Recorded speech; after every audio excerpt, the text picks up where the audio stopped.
욥기가 오늘로 마지막입니다.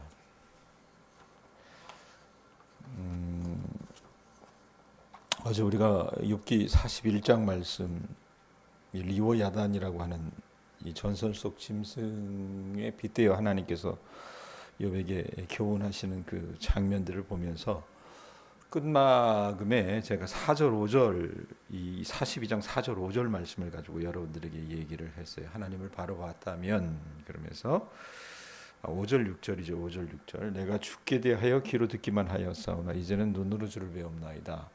그다음에 그러므로 내가 스스로 거두어드리고 티끌과 제 가운데서 회개하나이다. 이게 하나님을 만난 사람들의 참 모습이다, 이 표현을 했는데, 이 42장은 욥의 회복에 관한 얘기입니다. 욥이 하나님께 얼마나 큰 복을 받았는가, 우린 여러분 거기에 눈이 가 있어요. 그래서 어떻게 합니까? 하나님께서 욥에게 주신 그 복들, 예를 들면 뭐 자식들을 다시 7남 3녀를 주시고, 그 다음에 재산을 갑절이나 주시고, 그 다음에 뭐 그 딸들에게까지 이 유산을 남겨주고, 이런 것들에게 눈이 가 있어요, 사실은. 근데 하나님이 욥에게 그런 외적인 이 유형적인 그 회복을 주시기 이전에 1절부터 6절까지 그 내면의 회복을 주셨다는 것을 여러분들이 좀 기억하셨으면 좋겠어요. 한번 보세요. 내면의 회복이 뭐냐? 우선 하나님에 대한 바른 관점을 하나님께서 욥에게 회복시켜 주십니다. 2절 보세요. 주께서는 못하실 일이 없사오니 무슨 계획이든지 못 이루실 것이 없는 줄 아오니. 어제도 말씀드렸지만 제가 나오미를 빗대서 우리가 고난을 너무 많이 당하면 모든 것을 어떻게 해요? 고난이라고 하는 깔때기에 놓고 해석을 합니다. 자, 그랬는데 하나님께서 이 욥기 38장부터 41장까지 전혀 욥에게는 어떻게 보면 선문답 같은 전혀 다른 어떤 하나님의 어떤 그 질문들 70가지를 하시면서 욥의 이 좁아 터진 소견을 어떻게 해요? 넓혀 주셨어요. 왜 그에게 고난을 허락하셨는지 그거 신비라 그랬잖아요, 제가. 예? 그러면서 욥이 여러분 눈이 떠지는 겁니다. 그러면서 고백하는 게 하나님은 못하실 일이 없으신 분이고 무슨 계획이든지 못 이루실 것이 없는 줄 아오니. 욥의 고난조차도 어떻습니까? 하나님의 계획 가운데 있었다는 겁니다.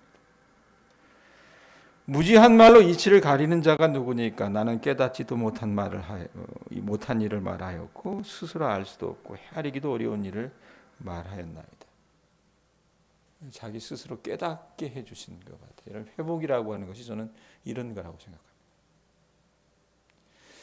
우리는 욥기의 이 앞부분을, 이 42장 앞부분을 생략하고 뒷부분에만 눈이 가 있어요. 부자가 다시 됐고 자식을 다시 낳았고 이런 것들에만 가 있는데, 저는 우리 교우들에게 1절부터 6절까지 내면의 회복이 있어질 수 있기를 기원드립니다. 4절에 뭐라고 얘기합니까? 내가 말하겠사오니 주는 들으시고 내가 주께 묻겠사오니 주여 내게 알게 하옵소서. 그러면서 하나님에 대한 인식의 지평이 넓어지는 게 5절에 나와요. 이전에는 주께 대하여 귀로 듣기만 하였사오나 이제는 눈으로 주를 배움나이다. 그리고 스스로 자기의 주장을 거두어들이고 티끌과 제 가운데서 회개하는 모습이 있었다가 말입니다. 그러고 나서 여러분 우리가 좋아하는 장면이 7절부터 나옵니다. 7절 한번 보세요. 자, 하나님께서 욥의 이 내면의 회복을 불러일으키신 다음에 7절에 보면 욥의 친구들을 책망하십니다. 7절 뭐라고 그래요? 여호와께서 욥에게 이 말씀을 하신 후에 여호와께서 대만 사람 엘리바스에게 이르시되, 그 세 명의 현자 중에 대표격이잖아요, 엘리바스가. 그러면서 뭐라고 말씀하십니까? 내가 너와 내 두 친구에게 노하나니 이는 너희가 나를 가리켜 말한 것이 내 종 욥의 말같이 뭐 했대요? 옳았대요, 옳지 못했대요? 옳지 못함이니라. 욥의 신실함 혹은 욥의 논리의 어떤 견실함에 비해서 욥의 세 친구들이 하나님을 옹호한다고 떠벌렸던 그 모든 말들은요, 단지 옳지 못한 정도가 아니라 옳지 못함이니라. 이 표현이 여러분 히브리 원어로 보면 그 토대가 견실하지 못하다, 이렇게 토대가 부실했다. 이런 표현을 여러분 의역해서 풀어낼 수 있다라고 얘기를 해요. 그러니까 하나님을 절대자로 높이고 인간의 어떤 존엄을 파괴적으로 깎아내렸던 그들의 언어, 이 세 친구들의 말들이 있잖아요. 그 다음에 죄와 벌 이런 것들을 어떻게 봤습니까? 신명기 신학으로 봤어요. 죄 지으면 벌 받고 잘한 일 하면 상 받는다. 그럼 욥 너는 죄 지었기 때문에 이렇게 벌 받는 거야. 그러면서 그냥 뭐로 가도 그런 식으로 다 해석하려고 했는데 하나님께서 그들이 말한 그 주장이 여러분 옳다고 얘기하세요? 옳지 못하다라고 얘기하십니다. 자, 그런데 여러분 우리 하나님이요 그렇게 옳지 못하다라고 얘기하면서 니네 벌 받아. 욥이 이만큼 당했으니까 니네 한 배는 당해야 되겠다. 그 있는 거 다 뺏어가고 그냥 아주 그냥 뭐 문둥병이 나게 하고 뭐 이렇게 하셨습니까? 이 하나님이 얼마나 자비로우신지 그들이 용서받을 수 있는 방법을 가르쳐 주신 것이 8절입니다. 책망하시면서 용서하시는 참 좋으신 하나님을 우리가 본다라는 얘기입니다. 자, 8절에 뭐라 그래요? 그런즉 너희는 수소 7과 순양 7을 가지고 내 종 욥에게 가서 너희를 위하여 번제를 드리라. 내가 내 종 욥이 너희를 위하여 기도할 것인즉 내가 그를 기쁘게 받으리니 너희가 우매한 만큼 너희에게 갚지 아니하리라. 이는 너희가 나를 가리켜 말한 것이 내 종 욥의 말같이 옳지 못함이라. 옳지 못함이란 말을 여러분 7절에도 얘기하고 8절에도 얘기해요. 숫송 7마리와 순양 7마리를 가지고 욥을 찾아가라고 말합니다. 그리고 욥이 그들을 위해서 어떻게 해요? 제사를 하나님 앞에 드리고 그들을 위해서 중보기도하면 하나님이 용서하시겠다라는 얘기입니다. 자, 그런데 여러분 보세요. 잘못한 건 누가 잘못했어요? 친구들이 잘못했잖아요. 안 그렇습니까? 근데 왜 하나님이 욥을 중간에 세우셨을까? 이유가 있습니다. 그것도 실물 교훈입니다. 여러분 이 친구들은 욥에게 상처를 입힌 장본인입니다. 그래서 욥을 세우신 것 같아요. 여러분 여기서 상처를 입은 자가 용서를 해야 하나님도 용서하신다고 하는 영적인 어떤 원리가 숨겨져 있습니다. 제가 이틀 전인가 그런 얘기했어요. 우리 교우들 중에 하나가 저에게 목사님 죄송합니다. 제가 경솔했습니다. 사실 그 표현 들은 건 딱 처음이었어요. 솔직하게 미안한 얘기지만. 근데 여러분 어떻습니까? 우리가 저나 여러분이나 잘못한 줄 알면서도요 용서를 구하지 않아요. 그리고 어떻습니까? 대충 넘어가면 된다라고 생각합니다. 이거 아셔야 돼요. 상처 입은 자가 용서를 못하고 있는데 하나님이 용서하신다면 여러분 어떤 면에서는 그건 의미가 없는 일인지도 모릅니다. 욥기를 시작하면서 초반부에 제가 영화 밀양이라고 하는 이창동 감독이 만든 그 영화 밀양이라고 하는 그 이야기를 여러분들에게 좀 빗대어서 얘기한 적이 있었어요. 유괴범에게 아이를 납치당하고 그 아이가 아이를 유괴범이 죽이잖아요. 그러니까 이 유괴범이 감옥에 들어가가지고 어떻게 뭐 교회를 다니고 거기서 말씀을 듣고 그렇게 해서 회심이 일어난지 뭐가 일어난지 모르겠으나 이 엄마도 너무너무 속상하니까 교회 다녀가서 울며 뭐 하다가 이제 그 자기 안에 내면에 조금 변화가 있어서 용서를 해야 되겠다 싶어서 교도소에 갔는데 이 범인이 뭐라고 얘기합니까? 이 엄마가 내가 당신을 용서하기로 했습니다라는 말을 꺼내자마자 나도 하나님께 용서받았다는 그 표현을 해버려서 이 여인이 이 마음 가운데 상처가 이 회복할 수 없는 상처를 입는 것을 보게 돼요. 여러분 욥의 친구들이 말을 잘못함으로 인해서 욥이 얼마나 큰 상처를 입었는지 모릅니다. 얼마나 큰 고통을 당했는지 여러분 몰라요. 그런 까닭으로 세 친구가 여러분 욥에게 찾아가서 용서를 비는 것은 당연한 도리라 그 말이에요. 요즘 시대의 사람들이 여러분 정말 잊고 사는 게 뭔지 압니까? 이 도리를 잊고 살아요. 도리를. 그러니까 상처 입힌 자를 찾아 용서를 구하지 않는 사람을 하나님이 어떻게 용서하실 수 있겠냐 그 말입니다. 여러분 이 세 친구는 욥을 무척이나 괴롭히는 사람들이었습니다. 욥은 그들로부터 평생 잊을 수 없는 모욕과 고통을 받았어요. 칼로 벤 상처는 여러분 쉽게 안 온다 그러잖아요. 후시딘 바르면 나요, 백권사님. 그죠? 근데 이 새지 혓바닥으로 여러분 벤 상처는 쉽게 안 났습니다. 마음의 상처는 쉽게 안 낫는다 그 말입니다. 자, 그런데 하나님께서 어떻게 하세요? 이 욥의 이 화목 제사를 통해서 이 번제물을 들고 세 친구가 욥에게 와서 미안하다고 용서를 구하면서 하나님 앞에 대신 기도해 달라고 했을 때 이 과정들을 통해서 하나님께서 욥의 내면을 치유하셨다는 겁니다. 그리고 욥은요 대인 중에 대인이었어요. 그렇게 용서를 구하자 어땠습니까? 거절하지 않았다는 겁니다. 왜 그랬을까? 아까 1절부터 6절 내면의 회복을 주셨다 그랬는데 하나님 만나고 나서요 형언할 수 없이 많은 은혜를 체험했었던 것 같습니다. 자, 욥이 이렇게 용서하고 화해하자 하나님께서 어떻게 하셨습니까? 10절 보세요. 읽어보세요. 10절. 여러분들이 좋아하는 말씀입니다. 10절 읽어보세요. 시작. 욥이 그의 친구들을 위하여 기도할 때 여호와께서 욥의 곤경을 돌이키시고 여호와께서 욥에게 이전 모든 소유보다 갑절이나 주신지라. 이거 좋아하잖아요, 여러분. 허집사님 이런 말씀 막 붙들고 살지 않아요? 예? 갑절이나 주신지라. 안 그래요? 하나님께서 여러분 외적인 회복도 가져다 주셨다는 얘기입니다. 욥이 하나님을 만나서 체험한 충만한 어떤 하나님 만나서 체험한 은혜에 충만해서 원수 같은 그 친구들 용서했어요. 용서하고 그들을 위해서 번제를 드리며 기도하고 있습니다. 이러한 여러분 욥의 중심을 하나님께서 보시고요. 그의 곤경을 돌이켜 주셨는데 복을 어떻게 주셨대요? 갑절이나 주셨대요. 이 시간이 얼마나 걸렸는지 모르겠지만 야곱이 외삼촌 집에서 수년 사이에 갑부가 된 것처럼 욥도 여러분 오래 지나지 않아서 하나님께서 갑절의 복을 주셨던 것 같습니다. 그리고 욥이 그들을 위해 중보기도 하고 용서하자 말씀에 있는 것처럼 여호와 하나님께서 욥의 곤경을 돌이키시고 이전 모든 소유의 갑절을 욥에게 주셨다 그 말입니다. 자, 그리고 나서 어떤 일이 벌어집니까? 11절 보세요.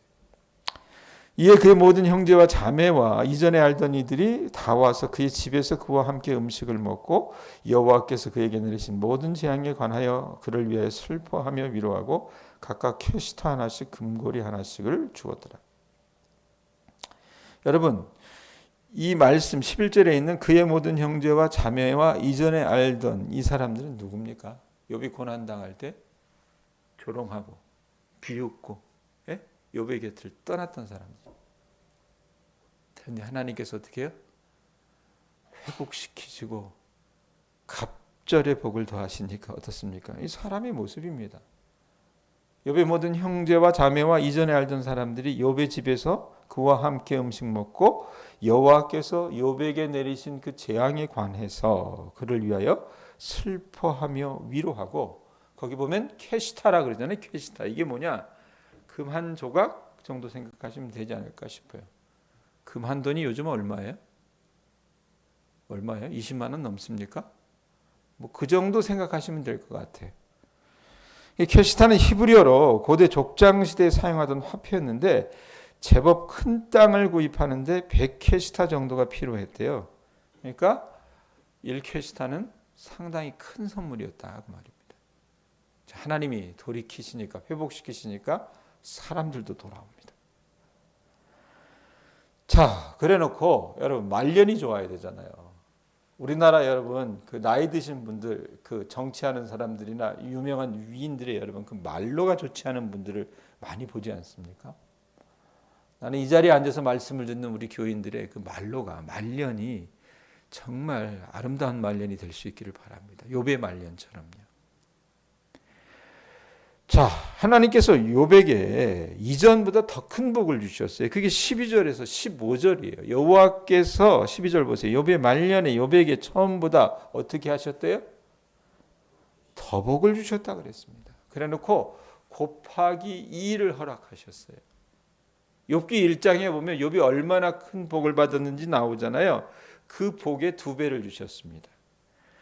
양 14,000과 낙타 6,000과 소 천결이와 암나귀 1,000을 두었고 그 다음에 또 아들 7과 딸 3을 두었으며 그가 첫째 딸은 여미마라 이름하였고 둘째 딸은 그시아라 이름하였고 셋째 딸은 게렌 합북이라 이름하였으니 모든 땅에서 욥의 딸들처럼 아리따운 여자가 없었더라. 그들의 아버지가 그들에게 그들의 오라비들처럼 기업을 주었더라. 자, 소유 이전의 소유의 2배를 주셨어요. 예? 좋았겠다 우리 이렇게 생각하죠. 그 다음에 잃어버렸던 그 자식들 물론 천국에 가 있겠지만 그들을 잃은 아비의 슬픔은 크지만 하나님께서 다시 이 자손들을 주심으로써 욥을 위로하게 하셨습니다. 그러면서 욥의 반응이 나와요. 딸의 이름 셋이 나오잖아요. 예? 이 딸의 이름 셋이 나오는데 이 세 딸이 그 모든 땅에서 이 세 딸처럼 아름다운 여자가 없었다라고 성경이 진술합니다. 그리고 욥이 이 욥의 세 딸들에게 아주 파격적인 일들을 합니다. 그게 뭡니까? 오라비들처럼 유산을 상속해 줍니다. 이게 뭔 말이야? 그 당시로 봐서는요, 여러분, 이게 파격적이었다는 얘기입니다. 고대 사회에서는 딸에게 재산을 나누어 준다든지 유산을 준다든지 어떤 기업을 있게 하는 그런 법은 애초에 없었습니다. 제가 설교하면서 늘 얘기하지만 고대 근동 아시아에서 여자는요 사람이 아니었다고 내가 얘기하잖아요. 자, 그런데 욥은 어떻습니까? 그 고대에 살았음에도 불구하고 아들이 7이나 되면서도 딸 3에게 골고루 재산을 나눠 줬다는 얘기예요. 또 재미난 건 성경이 여러분 욥의 딸들의 이름을 기록하고 있어요. 네? 여호수아에서도 여러분 슬로보앗의 딸들에 관한 이름 딸들이라고 나오긴 하지만 그 이름 하나하나를 기명하지는 않거든요. 그런데 여기는 딸들의 이름을 기명한다고 말입니다. 성경에 이런 사례가 없습니다. 그만큼 이 딸들을 특별하게 욥이 대우했다는 겁니다. 그럼 왜 이런 특별한 사랑을 베풀었을까?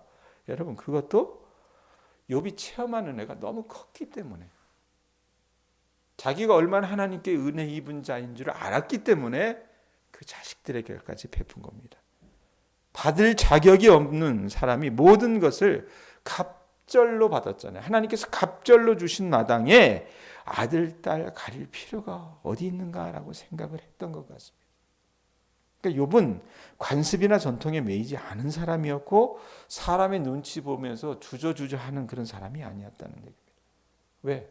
그토록 큰 복을 하나님께 받은 사람이 굳이 아들, 딸 구별해서 나눠줄 필요가 없었다는 얘기입니다. 여러분, 하나님의 은혜가 이래요. 하나님의 은혜는요, 사람을 가리지 않고 골고루 미치는 특성이 있습니다. 아세요? 자, 그래 놓고 욥이 어떻습니까? 장수했어요. 그 후에 140년을 살며 아들과 손자 4대를 보았고 늙어서 나이가 차서 죽습니다. 정리합니다, 여러분. 오늘 말씀 보면서 욥의 회복 이야기를 통해서 우리를 회복시키시는 이 자비로운 하나님을 우리는 좀 발견해야 할 필요가 있습니다. 이사야 9장 1절에 보면 이런 말씀이 있어요. 전에 고통받던 자들에게는 흑암이 없으리로다. 흑암이 있는 게 아니라 전에 고통받던 자들에게는 흑암을 하나님께서 없애주신다고 합니다. 우리 하나님은요, 우리를 회복시켜 주시는 분인 줄로 믿습니다. 그것이 복음의 핵심이에요. 여러분, 우리가 이 땅 살면서 이유를 아는 고통을 당하든지 이해할 수 없는 고통을 당하든지 간에 하나님은요, 우리를 그 고통 속에 영원히 내버려 두시는 분이 아니에요. 여러분, 욥은요, 이 42장 이전까지 보면요, 그에게 여러분 무슨 소망이 있었겠습니까? 무슨 꿈이 있었겠습니까? 무슨 즐거움이 있고 무슨 기쁨이 있었겠습니까? 자기 몸이 완쾌될 거라고 생각이나 했겠어요? 더군다나 자기 손에 날아간 그 모든 재산들이요 다시 회복될 거라고 상상도 못했을 거라고 말입니다. 자, 그런데 그걸 누가 가능케 하셨어요? 하나님이 가능케 하셨습니다. 우리 속담에 엎질러진 물은 담을 수 없다 그러죠? 아닙니다. 하나님은 그 엎질러진 물조차도 담으시는 분임을 믿으실 수 있기를 바랍니다. 여러분, 우리 가운데서 어떤 위로를 받으리라고는 아예 이 세상 가운데서 기대를 하지 않고 사는 분들 없습니까? 나이 늙어가지고 무슨 소망이 있겠어? 나는 실패했고 나는 끝났어. 이제 그냥 이대로 자다가 죽었으면 좋겠다. 이런 생각하시는 분들이 있어요. 그런 분들에게 말씀드리고 싶습니다. 여러분, 우리 하나님께서 여러분들에게 주시는 회복은 단지 영적인 회복만은 아닙니다. 내세적인 회복만은 아닙니다. 하나님께서는 이 세상에서도, 우리가 사는 이 현세에서도 여러분의 상처를 싸매시고 우는 자의 눈물을 씻겨주시고 병든 자를 일으키시고 가난한 자를 부하게 하시는 그 약속을 우리들에게 주셨다는 것을 아실 수 있기를 바랍니다. 그리고 욥에게도 그렇게 하셨습니다. 지난 1년 제가 한 9개월 여기서 사역을 했나요? 조금 있으면 그렇게 되겠네요.